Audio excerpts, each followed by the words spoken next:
I thought I'd add a harder question here. Again, you know how to do the horizontal asymptotes, Alice. So if you do, the bottom number can't be 0, remember, on a fraction. So for your, your vertical asymptotes, the bottom number can't be 0. So we're going to see, will x plus 3 ever equal 0? Take 3 from both sides. You realize that it will occur to be 0 when x equals minus 3. So we have actually got a vertical asymptote at minus 3. So down here, I end up with a vertical asymptote there. Now, the horizontal ones, well, two procedures. You're going to see what happens when x tends towards positive infinity and what happens when x tends towards negative infinity.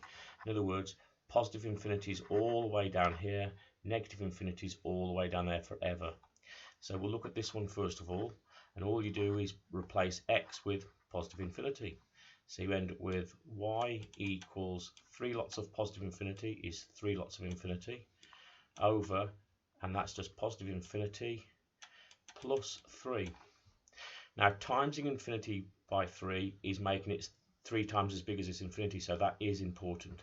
But adding a little number like 3 to infinity is having no effect. So that is the same as saying 3 infinities over infinity. Okay, and dividing through by infinity goes into there once, goes into there once. You end up with 3 over 1. So we have got a horizontal asymptote at y equals 3. So I'm going to just put that in now.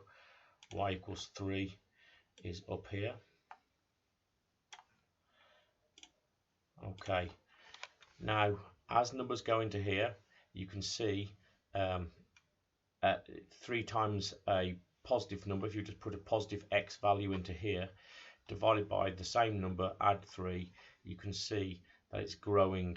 Okay, it's growing towards positive infinity. So we're coming up from the bottom here. You can always just try points. You can try x is 0, and you can see 0 divided by 3 on the bottom there is 0. So we know it crosses just there. So the graph will look like this. So it's approaching it, but you can try various points. You can try something like 2. Put 2 into there, you get 6 over 5. So it's certainly on the positive. And if you put a negative into there, negative 1, let's say negative 1, you end up with negative 3 over 2, which is going to give you negative 1.5. So you can see it's going to give you negative. So the graph's looking like that on that section. Looking at x tends towards negative infinity, well, you end up with, putting it into this equation here again, you end up with y is equaling to 3 lots of negative infinity is negative 3 infinity over negative infinity plus 3. And obviously adding 3 to infinity is having no effect whatsoever, but timesing it is. So that boils down to minus 3 lots of infinity divided by negative infinity. Negative divided by negative is a positive. Infinity goes into there once and into there once. So you can see we also get the same again. Y equals 3 is a horizontal asymptote. But on this occasion, it's approaching it and it's getting bigger. Okay, so it's going up like this and approaching it like that.